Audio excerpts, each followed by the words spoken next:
Welcome to Telangana వెలుగు. నేను మీ రాజు. ఆడపిల్లలకు స్కూటీలు. గతంలో ఆడపిల్లలు ఎవరైతే అంటే పెళ్లి చేసుకునే యువతలు ఉంటారో వారికి ₹1,00,000 అలాగే తులం బంగారం ఇస్తామని చెప్పేసి రేవంత్ రెడ్డి పిసిసి అధ్యక్షుడు ఉన్నప్పుడు చెప్పారు. తర్వాత ఇప్పుడు సీఎం హోదాలో కూడా అంటే అప్పుడు కూడా స్కూటీలు కూడా ఇస్తా అన్నారు. ఎవరైతే చదువుకుంటారో వాళ్ళకి స్కూటీలు ఇస్తా అన్నారు. ఇప్పుడు ఉమెన్స్ డే స్పెషల్ కూడా మళ్ళీ ఆడపిల్లల గురించి, ఆడపిల్లలకు స్కూటీలు, కాలేజ్ వెళ్ళే విద్యార్థినులు త్వరలో అందిస్తామని చెప్పేసి మాట ఇవ్వడం అనేది జరిగింది. మరి ఈసారైనా సరే కాలేజ్ వెళ్ళే అమ్మాయిలకి ఎలక్ట్రానిక్ స్కూటీలు ఇస్తారా లేదా అనేది చూడాలి. సో మొత్తానికి జర్నలిస్టులకు ఫ్యూచర్ సిటీలో ఇండ్ల స్థలాలు హామీ ఇచ్చారు.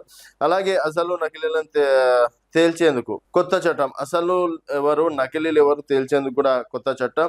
కాలేజీలకు వెళ్లే విద్యార్థులకు త్వరలో స్కూటీలు అందజేస్తామని సీఎం రేవంత్ రెడ్డి ప్రకటించారు. అదేవిధంగా జర్నలిస్టులు ముసుగులో వ్యాపారాలు చేస్తే కఠిన చర్యలు తీసుకుంటామని, సోషల్ మీడియాలో చేసే తప్పుడు అవాస్తవ ప్రచారాలను ఫిర్యాదు చేయడానికి కూడా ఒక వేదిక ఏర్పాటు చేయకున్నట్లు కూడా తెలిపారు.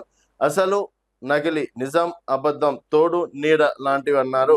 అసలు జర్నలిస్టులు నకిలీల ముసుగులో వ్యాపారాలు వ్యవహారాలు చేసే వారి మధ్య ఉన్న తేడాను స్పష్టంగా గుర్తించేందుకు కొత్త చట్టం తేవాలనే ఆలోచనలో ఉన్నట్లు చెప్పారు.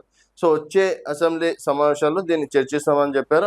అంటే ఇప్పుడు ఇక్కడ ఆడపిల్లలకి స్కూటీలు ఇవ్వడం అనేది మంచి ఆలోచననే. ఎందుకంటే గతంలో చంద్రబాబు నాయుడు గారు సైకిల్ ఇచ్చారు అమ్మాయిలకి. 10th క్లాస్ 9th క్లాస్ వారికి సైకిల్ ఇవ్వడం అనేది జరిగింది. ఇప్పుడు ఉన్నటువంటి జనరేషన్ లో స్కూటీలు ఇవ్వడం తప్పేమి కాదు. గతంలో ప్రభుత్వం కూడా హామీ ఇవ్వడం అనేది జరిగింది. మరి ఇప్పుడున్నటువంటి బడ్జెట్ కి అనుగుణంగా ఇంతమంది కంటే డిగ్రీ వాళ్ళకి ఇస్తారా, ఇంటర్ వాళ్ళకి ఇస్తారా అనేది ఒక క్లారిటీ కూడా తెలియలేదు.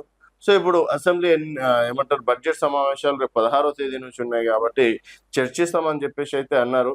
మరి దాంతో పాటు తులం బంగారం పైన కూడా ఏమైనా మాట్లాడే అవకాశాలు ఉంటాయా? ఎందుకంటే ఇటు ప్రతిపక్షాలు విమర్శలు ఏం చేస్తున్నాయి, ఆనాడే అమ్మాయిలకి ₹1,00,000 పాటు తులం బంగారం ఇస్తామన్నారు. అలాగే కాలేజ్కి వెళ్ళే విద్యార్థులకు స్కూటీలు ఇస్తామని చెప్పేసి కూడా అన్నారు. ఆయన ఇక్కడ ఎస్సీ ఎస్టీ డిక్లరేషన్ లో కూడా ఎవరైతే మైనార్టీ అమ్మాయిలు కావచ్చు, ఎస్టీ అమ్మాయిలు కావచ్చు, ఎస్సీ అమ్మాయిలు కావచ్చు, చదువుకునే వారికి స్కూటీలు ఇస్తామని చెప్పేసి వాళ్ళ మేనిఫెస్టోలో పెట్టడం అనేది జరిగింది. మరి ఇప్పుడు వరకు దానిపైన ఊసే లేదు. మరి ఇప్పుడైనా సరే మహిళలకి స్కూటీలు ఇస్తారా లేదా అన్నది వేచి చూడాల్సిన విషయం. చూస్తూనే ఉండండి తెలంగాణ వెలుగు.